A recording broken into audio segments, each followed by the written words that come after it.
best version of self, where we win in life to reclaim, rediscover, redesign an authentic and genuine self. And yes, this is intimacy on a whole new level. Welcome. Join us at claritywithsue.com. Again, that's claritywithsue.com. Welcome to the good life.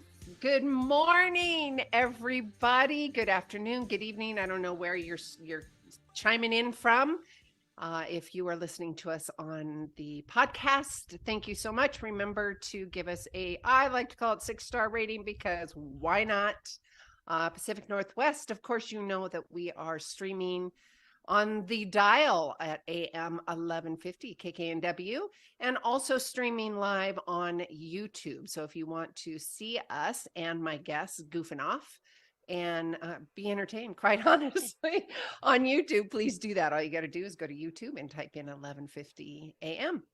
Remind all of you, if you want a copy of the radio show notes, and extra links that are provided by our guests and or myself, please make sure that you go to claritywithsue.com, sign up for the newsletter, and follow, do all that stuff on social media so you are in the know and the now. Good morning to everybody. Benny, good morning, love. And hello to the Pacific Northwest, everybody. And I had hi, Benny. Everybody loves our banter, by the way, so we got to keep you on. They're that's good. Yeah, they do. They're like, who's that? I'm like, I know, Benny. He's the superstar. Yes. So good morning, Well, I Benny. appreciate that. We were talking about the Kraken. Yeah, they're doing pretty good. We're at the halfway point for the All-Star coming up, and everything's looking good for our city. I mean, teams, I believe in first or second, they're doing pretty good. So good job, let's keep Kraken. moving forward. Yeah. So exciting. And we were talking about the Sonics. Well, you got to be a positive around it. You can't put it like that. I would love to have basketball back in the Pacific Northwest. Come on, everybody. I'm only Let's supporting rally. our former world shirt. champs. Our former world champs. 1970. I love it. I love it. I love it. I support love it. them. Okay, you guys, I am super excited. Well, I'm super excited every time. Thank you, Benny. Mm-hmm. Every time, quite honestly, when I bring on these amazing guests. And as you know, the reason I do this is so we can have new thoughts, new ideas, and new perspectives, and kind of, be that squeaky wheel, and also educate and love on all of you, including myself. And I use this platform to bring on incredible thought leaders that have provided, they've provided education, but not only that, they're stepping in the rink and they're showing up. They're showing up for their life. They have chosen to show up. They choose to show up. They choose to be better for themselves and show up to be a better example for those around them. And that's really exciting for me. I'm in the rink with them just as well. And I wanted to bring on, I know you guys have been witnessing this on social media. And this young man, I'm going to call him a young man. He's probably going to laugh at me when I bring him on. But we're going to talk about changing the world one small act at a time. I am super excited. Deepak Chopra says, an elegant, wise book of love in action. We are going to be talking about humankind, and I'm super excited to bring Brad Aronson on. He had, like many of us, especially over these last few years, life-altering moments or times that completely changed our lives, his life and lifestyle. The oh snap moments, what do I do now? And Brad turns to hope. He shifts to kindness. We all have had an opportunity in our lives that we could go down the rabbit hole, or we can choose to have an awareness of love and kindness and change the mindset and perspective of hope and kindness to actual global kindness, and our human ability to reclaim and rediscover and focus on solutions, that what we can offer, and create opportunities So welcome, welcome, welcome, Mr. Brad. And I've got my book here. I've got rabbit ears. I've got sticky notes. I've got everything. A book well read. Well, thank you for having me. I appreciate being here. Thank you so much. Okay. Kindness, humanity. Let's start with your why. I mean, we can jump around into that why a bit. And then I want to really dive into all of the beautiful examples of human kindness and also the solutions. And, it's like a domino effect, right? And everything. Yeah, you're like, for those in the radio world, he's nodding his head yes. So I'm just going to let you go ahead and talk, and then I'm going to start bringing up some things in the book that I wanted to chat about. All right. I mean, I'd say, there were a few inspirations for the book. One of them was the high school graduation of a mentee of mine. She graduated from Girard College. And even though it's called Girard College, it is a high school in Philadelphia. And at her graduation, on one side of me sat like this 70-something-year-old guy. And he told me that Girard changed his life. So he came back every year to support the next generation of graduates. Oof. And there's this part in the ceremony where you sing the school song. And this guy stood up and belted it out so proudly. And on the other side of me was this woman who was crying. She said she thought her daughter would be dead or in jail. And here she was graduating. And the commencement speaker, he spoke about how it was an incredible day. The students at Girard were from areas of Philadelphia where it was expected that many of them would drop out of school and that few would go on to college. Yet every single graduating senior had been accepted to college. And then he went on to say, like, unfortunately, they're inheriting a world of negativity where the media is all about the negative and everything is about the negative. And you won't see a story about Girard in the news tomorrow.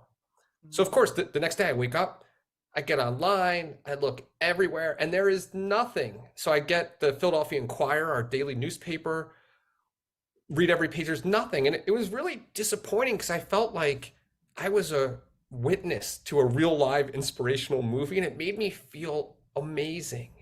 And I thought that if other people knew the story of these students and the struggles they overcame and what they achieved, they'd feel great.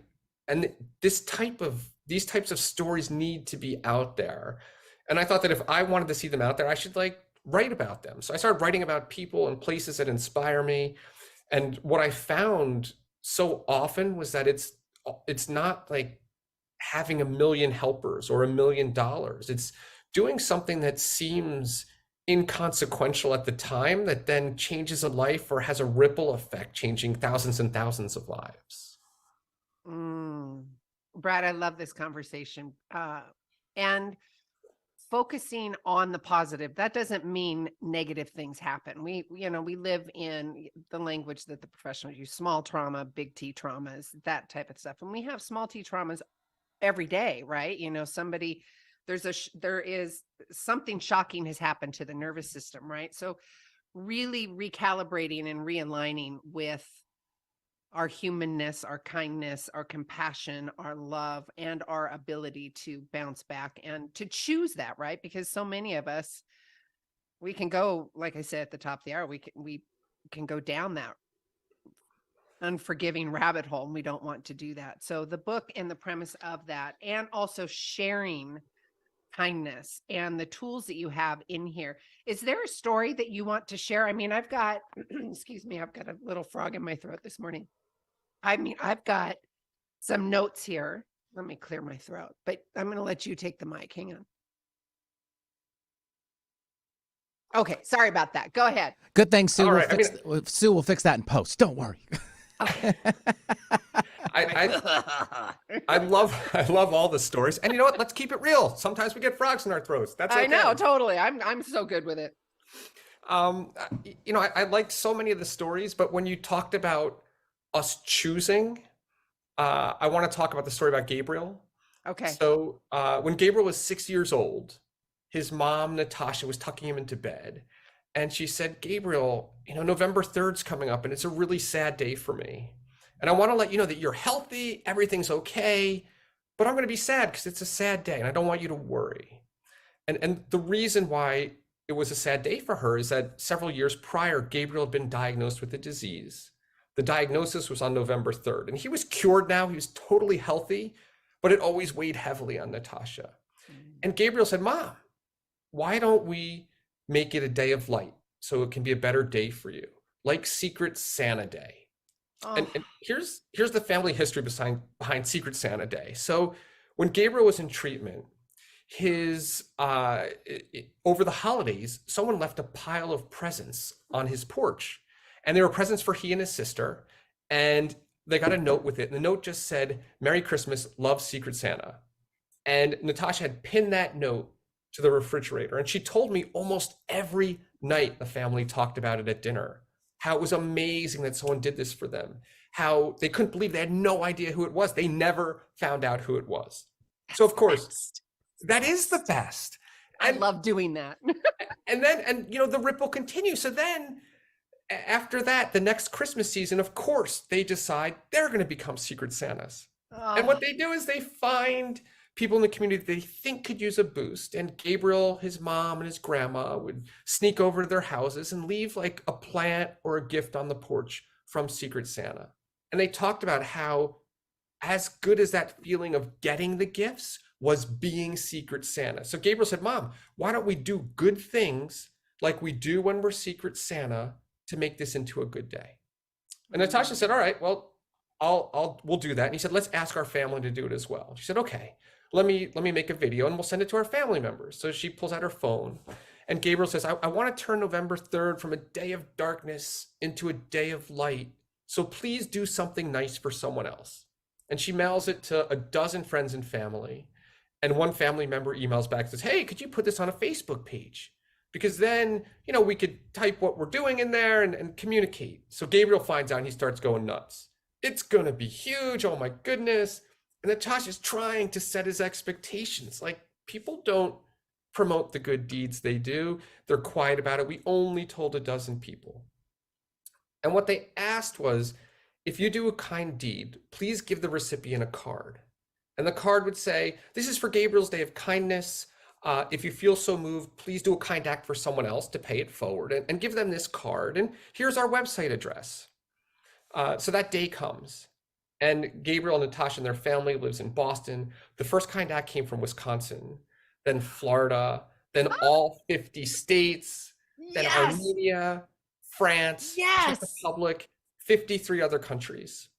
This had gone global because a 6-year-old said, why not? Why shouldn't we turn this into a day of light? Now, of course, Gabriel and his family, they did their own kind acts. So they went to the hospital where Gabriel was treated and gave out toys to the kids who were there. They went to a bank that was really helpful to their family and brought them donuts and thank you notes. And they put together these bags and some gift cards and gave it to people who were homeless. Mm-hmm. And then that night they went out to dinner, paid for another table's dinner, and watched as, and the waitress brought over the Gabriel's Day of Kindness card. And they watched as table after table after table paid for dinner until finally Gabriel's dad said, we got to go home or we'll be here all night. they get home and Gabriel goes, Mom, wasn't it a great day? She said, yes. He goes, is it still a day of darkness? She said, no, this was a great day. It was a day of light. He goes, Mom, can we do it tomorrow? She goes, no, we can't do it tomorrow. And then he says, can we do it next year? And she says, yes. And it's how Gabriel's Day of Kindness became an international kindness movement. And Natasha shared with me that 7 families reached out to her and told her that they started their own days of kindness to turn their child's diagnosis day into a day of light. And this all started with you saying, like, we have a choice to make. And sometimes as adults, I feel like it's really hard for us. Like, we're burdened with decades of experience telling us things are the way they are. And sometimes kids are the ones who they're like, why not? Yes. Oh, Brad, I love that. And just conceptualizing, obviously mom had a paradigm shift because of son, right? Massive paradigm shift, which I love. I love those moments. I call them the juicy moments, right? Where you completely shift the way you think, the way you act, the way you feel, and bringing it to kindness and having a ripple effect. Audience, I'm totally going to challenge you. Let's do this. Let's bring this again to the world. Moreover, especially now coming out of the muckety muck that we've been playing in. I'm using and choosing my words very carefully because I think it's important. And let's create something. I know that we are broadcasting live in Seattle right now. Contact me. Let's make something happen. Let's just make it happen. I think it's important. Sharing love. And Brad, I love doing those little acts of kindness. I don't tell anybody about them. That's not what it's about. It's just doing it. That's it. It's just doing it. So if more and more people, and it's just little tiny things like you say in the book, it's having a small gesture of gratitude or kindness. I forget which chapter it was, in just engaging. I don't remember which chapter it is in the book, but it really struck me about the smallest act of kindness. And and I love this, Brad, because I've had this conversation with so many people, and they've even said to me, it's intimidating, Sue, because you're looking me right in the eyes and you are so focused and engaged on what I'm saying. I'm like, okay, let's talk about that. Are you, but that's so true, because people are so in their phones or so distracted by media and all the other things. And then when they come across another human that's actually fully vested in eye contact and conversating, their nervous system doesn't know how to handle it. Right? Brad's nodding his head. We're in radio world. Yes.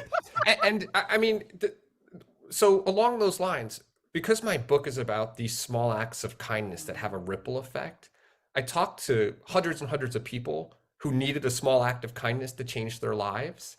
And there was something that every single person agreed on, which shocks me. Like, I used to work in advertising. We did a lot of research. I can't remember anything that every person we used for market research agreed on.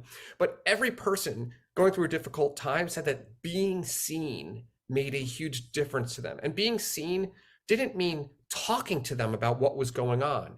It meant just getting a card saying, hey, I'm thinking of you, or getting an email with a joke. Like, I thought you'd like this joke. The person who's the recipient, they know why you're sending them that joke. Yes. And, in talking to people so often, like, all of us know someone who's going through a rough time, but we often don't reach out to them because we think it's awkward. I don't know them that well. Maybe they don't want to talk about it. I don't know what to say. Like, those are reasonable concerns. But from talking to hundreds of people going through difficult times, what they said is, it's amazing when someone reaches out, because when you're at that emotional low, the smallest thing, a note saying, I was thinking of you, a note with, I thought you'd like this book, brings people to tears. It gives them the strength to carry forward for a week. And by the way, when we meet with them, we don't have to worry about what to say. Like, we don't need to bring up their problems. And if they share something, what I've heard also is, like, sometimes it's natural for us as people to want to make them feel better and say the silver lining. People don't necessarily like that. They said, I just want someone to listen. Like, I know it's Hold not space. good. Hold Yeah, space. yes. Yeah. I don't think it's going to get better. So what we can say is just thank you for sharing. Like, people, that's what people want to hear. And for me personally, I didn't realize that. And I teach young people who've been through extreme trauma. And sometimes they share things with me that are really, really difficult. And what I say now is, thank you for sharing. And always, it's like this huge smile. Thanks for listening. Like, I'm not putting the burden on them to discuss it. I'm not saying, oh, something similar happened to me, or it's going to be okay. I'm saying, thanks for sharing. But those little gestures, like, it carries people forward. Oh, Brad, so true. I'm just audience. I know we're live radio, and if we're YouTube, I'm just sitting in the beauty of the conversation and the moment, because it's so powerful to be seen, to be heard, and to feel the value from another human being, right? And I think this book, HumanKind, it's more than the gesture, it's community. Would you agree? Absolutely. I mean, what Yeah, I it love, like the book is a passion project. All the proceeds go to Big Brothers Big Sisters, which is a favorite nonprofit. And the best part has been, like, I get all these emails from people. Like, someone emailed me last week and said, I read your book. I had a big brother as a kid and it changed my life. And oh, after reading your book, I decided I need to be a big brother for someone. And I just signed up and I'm going to get my little. And I get lots and lots of emails like that. And I think it's kind of what you said at the beginning, Sue. Like, all of us want to do something to change the world, but sometimes we're just paralyzed by all the muckety muck out there. Like, you just hear all the bad news and you figure, like, how can I make a difference? And sometimes if you hear these stories and you talk to people, you realize I can make a difference. Like, every single day, if I look for an opportunity, I can do that. And that's like the message. I love it. I love it. And it's the community going across the world of kindness, right? And you know what's coming up for me, Brad, is again, something's in my throat, but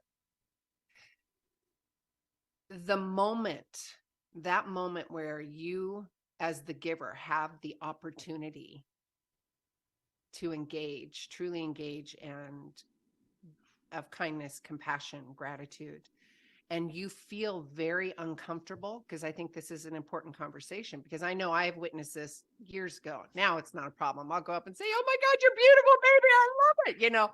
I'm good. That's just, that's the cheerleader in me. Not really, but you know what I'm saying? The love. Um, Overcome that. It is just your nervous system. That's all it is. It's just it's your fear of some kind of something of rejection, maybe, Brad. Is that a good word? Because you think they're going to look at you weird, act at you weird. If you're just sharing love and kindness, do it, right? Yeah, I mean, if you think it, say it. Like, if you're thinking something nice, share it. And what you said is kind of what I heard from a lot of the people who participated in Gabriel's Day of Kindness. They had Oh, said, I didn't really do kind acts before, but I wanted to do it for Gabriel, so I did it. And I realized it's really easy and people are so appreciative. And now I've kind of worked it into my life. So, like you're saying, we need to get over that hurdle and just go out there, and when we see something nice, say it. We have no idea what someone's going through. Sometimes saying, you know what? I could see you're a great mom is going to make someone's entire week. Like, if we feel it, say it. the whole mom thing, you know. I've done this, and a mom raised three grown girls now, women, but when they're throwing a tantrum and you're your wits end and you witness this, and don't poo-poo them or shame them or look at them or growl, do that. Just look at them, smile, and say, "You got this, girl. You got this." That little thing right there versus the typical shame or that little weird look in the eye. Brad's nodding his head. Yeah. Yes. You Yes. know, ah, just, hey, can I help you? You got this. Maybe it's not even can I help you? It's just, you got this, girl. Been there. Yes. I mean, it's like, and being a parent, like, Oh, you do feel quite often that you're judged, especially in oh, public when things totally. aren't going the way you want. And just saying, hey, kids are like this. Keep on going. As you said, you got it. Like, that makes a difference. Huge difference. Huge difference. All right. Brad, we're going to take a really quick radio commercial break. We're going to still be live on YouTube. So if you want to listen to the conversation, hear us noodling over there, all you got to do is go to YouTube and type in 1150 AM KKNW. We will be right back. Cool. All clear, you two? All right, Brad, we are still on YouTube. Okay. I love this conversation. I'm serious. I love it, love it, love it. So I'm going to show the audience on YouTube the book. I'm trying to get there. Can you see that, Brad? I can, and clear. Okay, good. I want to make sure everybody else can too as well. I mean, yeah, we could talk about avoid giving advice, the things that you kind of did that at the top of the hour too, about just hold space. You know what? When we come back, let's go back into that authentic and genuine, my anchor words, authentic and genuine for me. about holding space, just truly holding space. If they need to lose their shiitakes or if they just need to cry, I use shiitake because I can't swear on radio. So if they got to lose their shiitakes, just holding space and just being there. Don't solve the problem. Men do not solve the problem. I'm generalizing, but it's true. It's just let me lose my shiitake. I don't need this solved. I just need space. Hold space. This isn't a conversation about, oh, that's happened to me. I feel worse. That whole conversation, I don't know what that's called in psychology, where you're talking to somebody and they're like, oh yeah, but you know what? My scar's worse kind of conversation. No, that's not what we're doing. Right. Or even when people think that they are creating a connection, like, oh, Yeah. you have cancer. Like I've heard from friends of mine, like who are going through cancer, like someone will come up to them and say, oh yeah, my aunt had cancer. And sometimes they even say my aunt had cancer and she died. And then it's like, oh, but the intent is good. I know. But Yeah. it's not, as you said, it's not your story. Like let them lose their shiitakes. Thank you. And You're going to keep that word, aren't you? Absolutely. Why is it so good? We've talked about krakens, muckety muck, and shiitakes. I love that. And just be there for them, for their story. It's not about us. Yes, truly. Yeah. Holding Ready space to come back? about that. Yep. Yeah, Okay. I gotta bring you back too. Here we go. Thanks.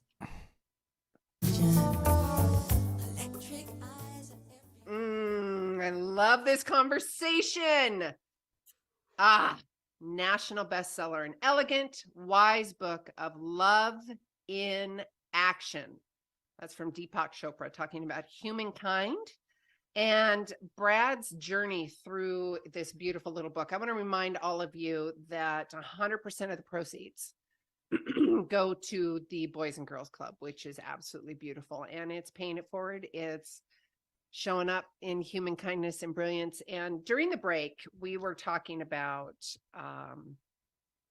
authentic and genuine engagement and holding space. And I really want to have that conversation with you again, Brad, because so many people are the fix-its. I'm going to fix it. I'm going to take care of it. I'm going to talk about it. Oh, I've got that scar, that kind of thing. And that's not what we're talking about.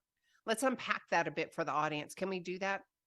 Absolutely. I mean, I think, and this is a really good point. And I want to start with intention. People mean well in these conversations. Yes, they do. But what I hear is often we say the wrong things.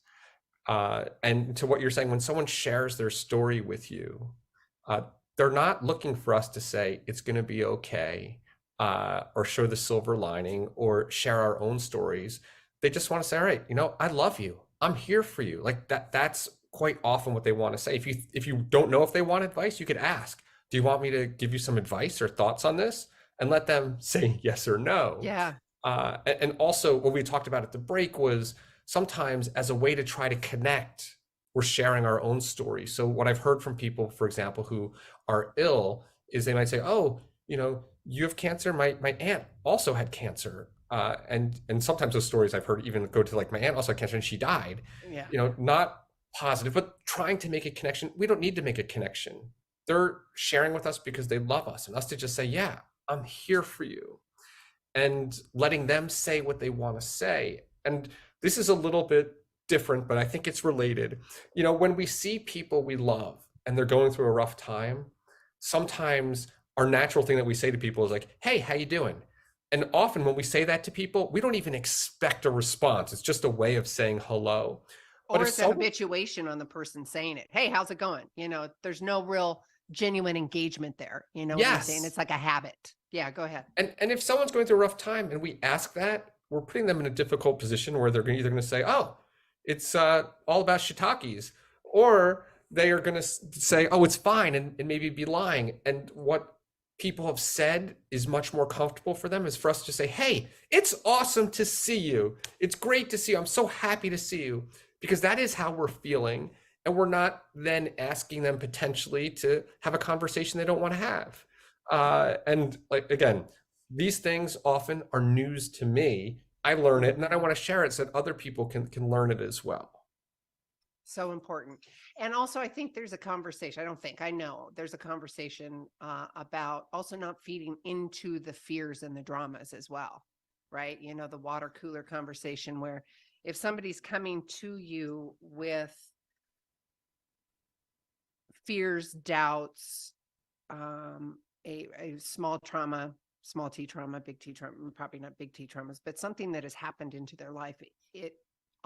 Personally, I don't, and what I've learned in my practice is not to feed into the drama, not to feed the animal, to feed the fear, right? And just be there holding the space for the conversation. And you could even have the conversation and say, do you want my feedback? Am I just holding space for you? It's so simple as that. You know, I think, Brad, if you're going to assume, just assume you're always holding space unless you're asked otherwise, right? Right. Open love. And we're not psychics, as you said. We could ask. Well, I'm not a psychic. Some You of might us. be. Totally. Okay. Audience, radio world, we are talking humankind, changing the world one small act at a time. I love this. Say yes to strangers. Help others to say yes. Page 116. You want to talk about that, pretty please? Sure. And I should open my book to see exactly what part this is. It's helping others say yes and say yes to strangers. You could just talk about saying yes to strangers. So you don't have to use Meg or Sharon unless you want to. I've got a few, I think, and I don't remember what story this is related to, but something is the part you said about like helping other people say yes. What I heard from people going through a rough time is that it's really hard to ask for help. And how we offer it makes all the difference. So, for example, if you're going through a rough time and I want to pick up some groceries for you, I could call up and be, Sue, what can I get you at the grocery store? What do you need? Which is one way of asking. I could say, Sue, I'm going to Trader Joe's right now. I'm picking some stuff up for you. What should I get? Right? Like, it's much easier for you if I'm like, I'm going right now. What can I get? As opposed to, what do you need this? You're not impositioning me. Also, I was, at the hospital at one point, and I saw this woman who had a really hard time walking, and she wouldn't accept help from other people. And one of the nurses walked up to her and said, "Hey, can I walk with you?" And she said, "Of course you can." And the nurse like wrapped her arm under the woman's arm and walked with her. And it was just such a beautiful way of offering help. And I think another thing, two other thoughts along those lines are, sometimes when you ask someone for help, like it's hard enough to ask for help, and they could be like, all right, well, I've got this thing and that thing and this thing, so I'll juggle this and do that and do that. Make that your internal monologue and be like, yeah, of course I can do it. It's easy. Just tell the person it's easy. And then when you get off the phone, figure out, oh my goodness, like how am I going to rearrange all this stuff? But like keep them out of that conversation. Yep. Is a great way to do it. And then, another thing that's popping in my head is often when people ask for help or need help, if you go up to them and say, hey, let me know what I could do for you, they're so frazzled that they're like, all right, I'll get back to you. And they never do. And they'd rather us just show up like, hey, I was baking lasagna. I made an extra lasagna. Here's one for you. Or, absolutely. Oh my goodness, I'm here to clean your bathrooms, or I'm here to mow your lawn. And, or for just me, shovel the driveway, whatever it is, just do it and leave. It's funny. I was going to say shovel the driveway, but we haven't had snow yet and I don't want to Christmas. We do. Yes, go ahead. So I think, and I used to always say to people, like, let me know what I could do for you, because I didn't want to assume I knew. Let them tell me what they needed. And what I found was that through the book, specific things, doing something is most important, right? Love is a verb. Let's go do something.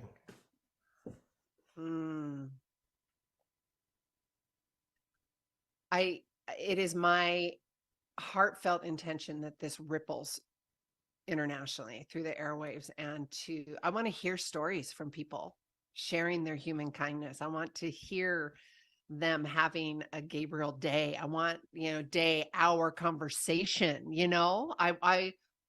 I want that for everybody in the world, and to raise their vibration of love and appreciation and gratitude and get out of the muckety muck, the sticky stuff, as I call it, and having a paradigm shift. Okay, hang on. You talk about, where's this page? Hang on a minute. The new lens of life. Hang on. Nope. I dog-eared it. Is that what the word is? That Dog-eared is. so many things. Okay, we talked about being present. So on page 79, about being present, engaged. We in society have lost that ability to be really present. So I'm glad that we really had a deeper conversation about that and the how-tos, because people forget. You know what comes up, Brad?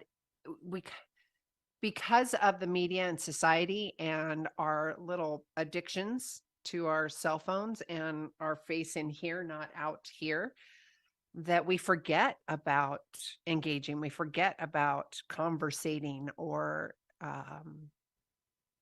eye contact even, right?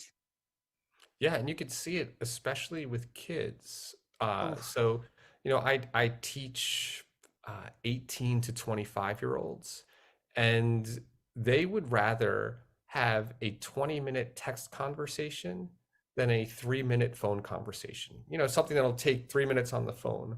And they're just very comfortable digitally, and they're not comfortable. Not, this is a broad statement, but many of them, Right. I get it. they're not as comfortable in person, and it's important for us to try to like have those times when our kids are disconnected from their devices, and when we are, right? If I'm talking to my son and I'm getting text messages, those messages can wait. I don't need to look at them. It doesn't matter if I look at them now or I look at them in an hour from now. And if we don't model that behavior also, our kids especially, they're watching us more than listening to us. Oh, totally. In Absolutely. fact, sometimes I think my kid doesn't hear a word I say, but that's besides. No, but they're gonna totally. Are you kidding? I'm a mom of 3. Oh my gosh. I want to go back to some of the to-dos that people can do for themselves. I know since I was a little girl, I know, and I've posted this, and I teach this, do this for yourself and other people. You have a book or sticky notes. Everybody's got little sticky notes, right? Write, I love you, or write, you got this, girl, you got this, boy, and stick them, hide them in your underwear drawer, hide them in your best friend's car thingy. What am I talking? The middle console thingy. Yeah, whatever that thing. That or even for myself, and I just posted this because I the little binders that have sheets of paper, and I write little love notes to myself. Like I'll thumb through it a few days ahead and I'll go, all right, I love you, I'm proud of you, you're valued, what you're doing, and really giving love notes to myself, but I also do that to other people. So it's important to show the kindness for yourself and other people and be of service that way too. I just love it. Let's go more into the what else can we do? I mean, I can totally pull from the book, but I'm going to let you roll with that. So I think you're talking about writing love notes to yourself. To yourself and other people too. Yeah, I mean, think about how amazing it is when we get a note from someone about why they appreciate us, because most people we're way harder on ourselves than we would be on a friend. We're very tough judges. And when someone appreciates us, it makes our day. So what if we wrote one note every single day to someone telling them why we appreciated them? It could be a 5-minute every day after breakfast, we send an email, or it could be 15 minutes, we write a handwritten note that they'll hold on to forever. And like what I found is when I write those notes, I feel amazing. I'm sure there's some science behind totally. it. There is. But yeah, go ahead. I don't understand that science, but it's like I'm writing someone a note about why they're great and it makes me feel great. That's pretty awesome. Yeah. But that's our way of like making someone's day every single day, including ourselves.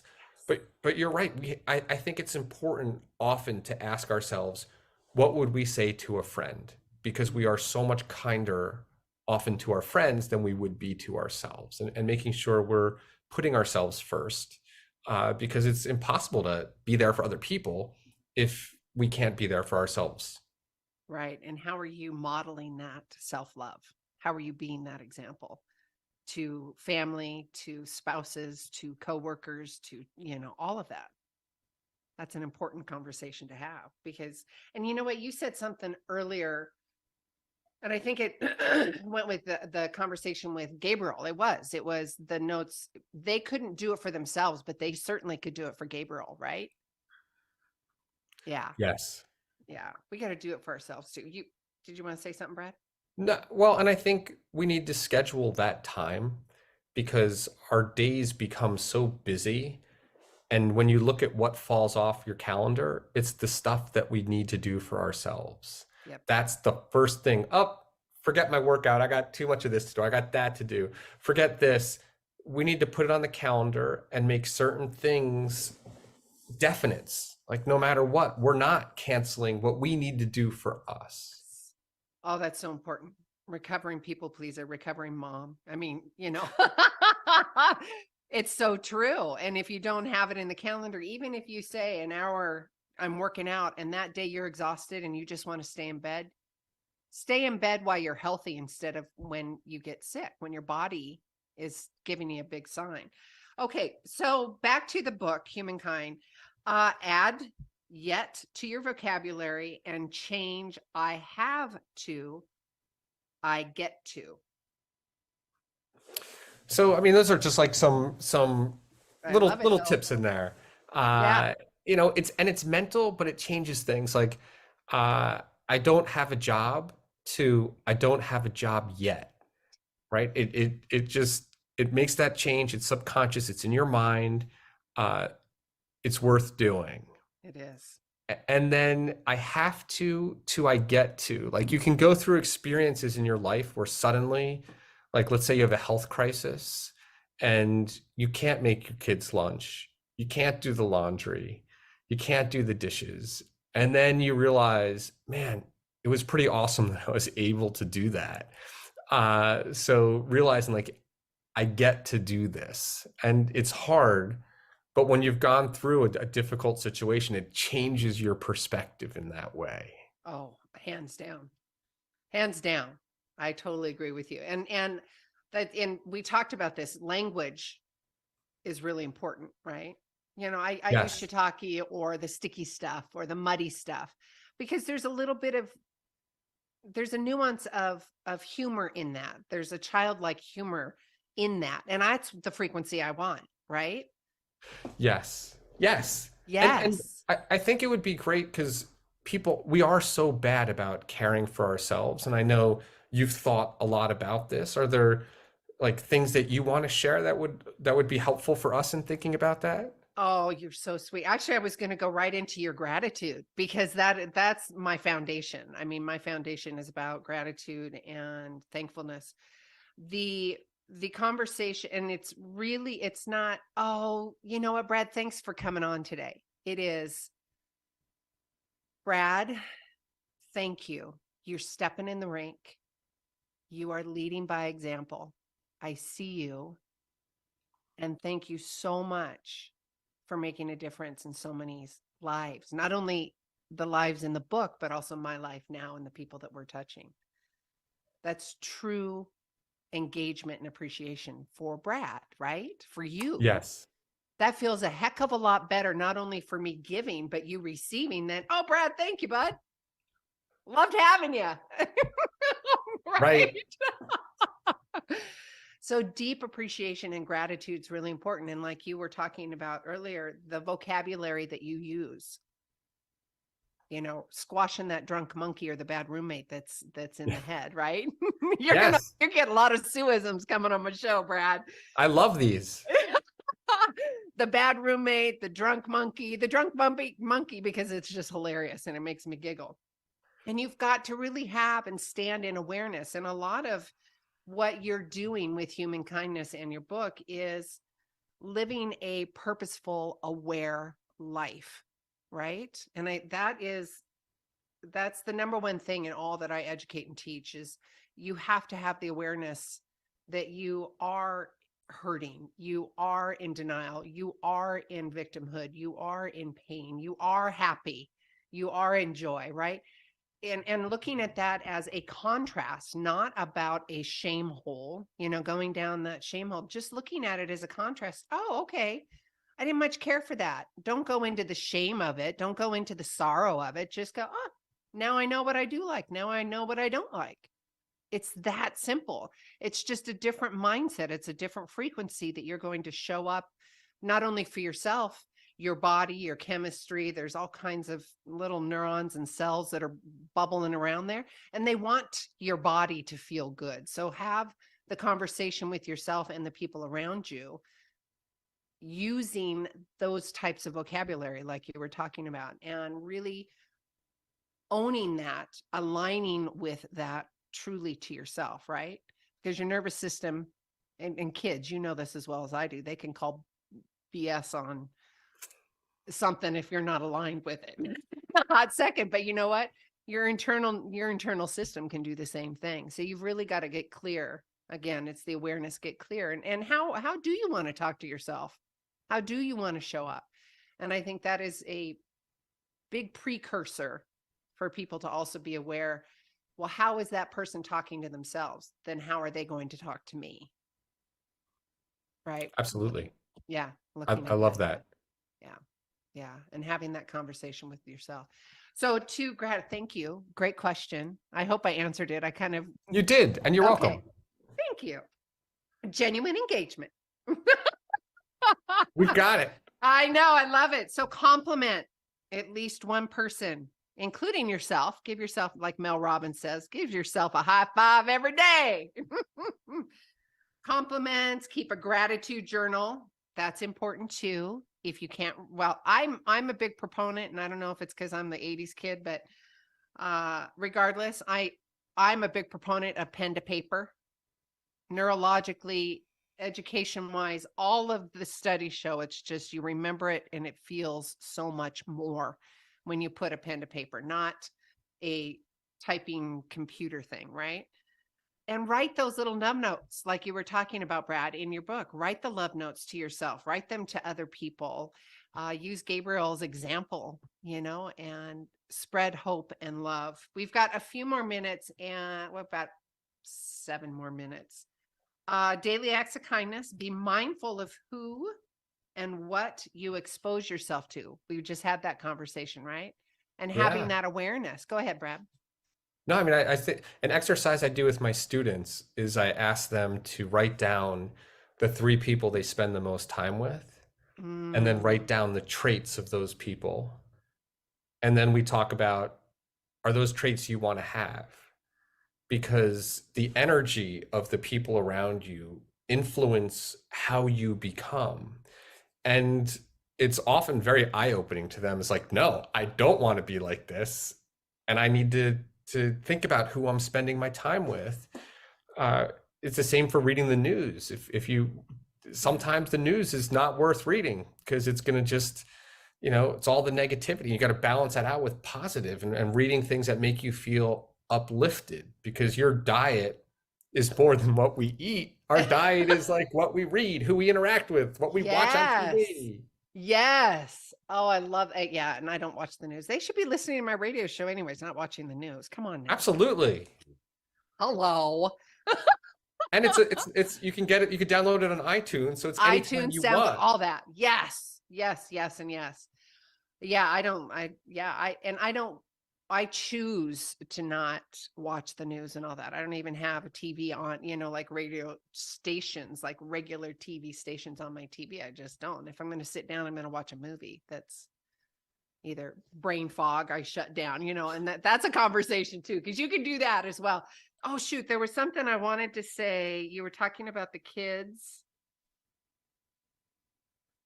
I love that awareness practice, Brad, that you sit them down and you ask them the top 3 people, and oh gosh, what was I going to say? I don't remember now. It'll come to me after the show's over. Go ahead. I could toss in here's one more idea that I love. Yes, please toss in 5. So, I usually do one class a year where I give out index cards or little cards to the class, little note cards. Yeah. And I say, everyone write down what you appreciate about someone else and about every other classmate. So, you'll write a note about what you appreciate about every classmate. I collect all of them. Then each classmate gets a stack of cards of what their peers said. And it's unbelievable. I mean, there's tears, there's people saying like, I'm going to hold on to these forever. We don't get acknowledgement often enough. There's just not time. Like, I feel like I need to be better at acknowledging people, and we all do. Yep. And that's a great exercise to do with your family or a group or a team, because everyone loves it. And it's a reminder that, there's so much power in acknowledging people. And also, as you said, acknowledging ourselves, reflecting back and say, what did I do great today? Yeah. We're at the start of the year, and at the start of the year, we're always like, okay, how can I improve myself? In addition to thinking, how can I improve myself? Let's say, what did I do awesome last year? What do I want to do more of? What am I proud of? Yes. Let's make sure we're balanced in that way. I love that. I call that heart pride.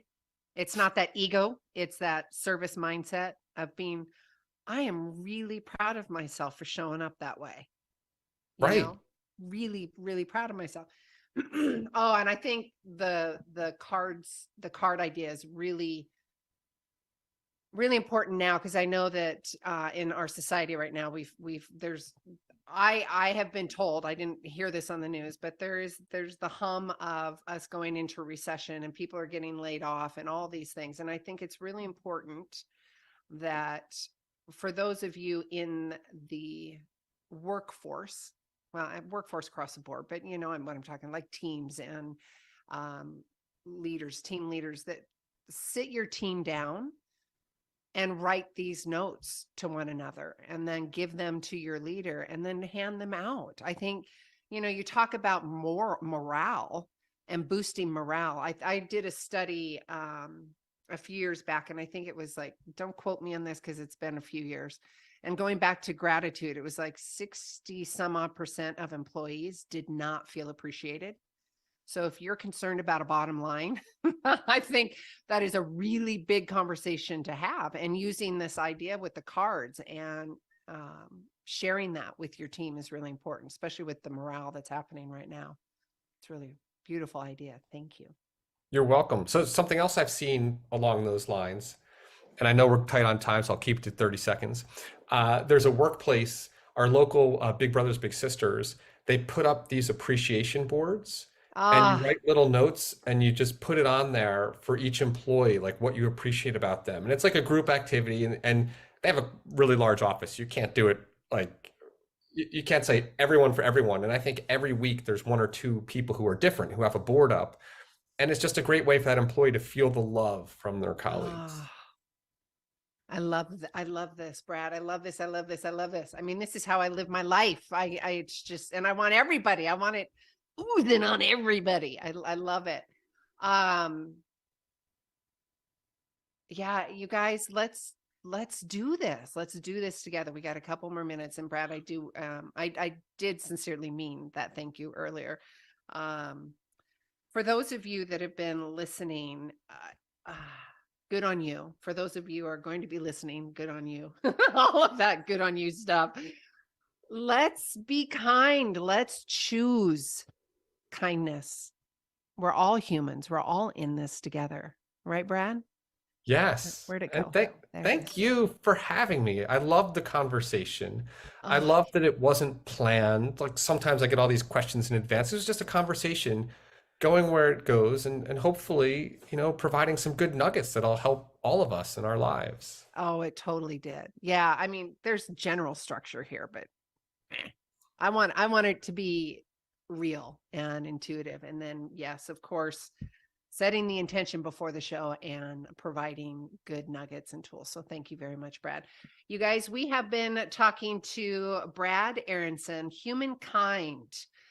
You got to pick up this book. You can get it on Amazon. You can get it all over the place. I'm going to have it in all the show notes, all of that good stuff. So Brad, again,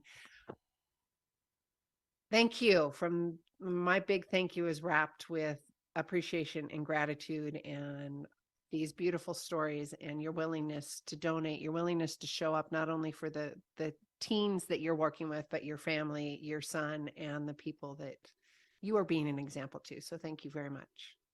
Thank you. You are so sweet. I love being on this show. Well, thank you. I love this. I do. I love this. Love this.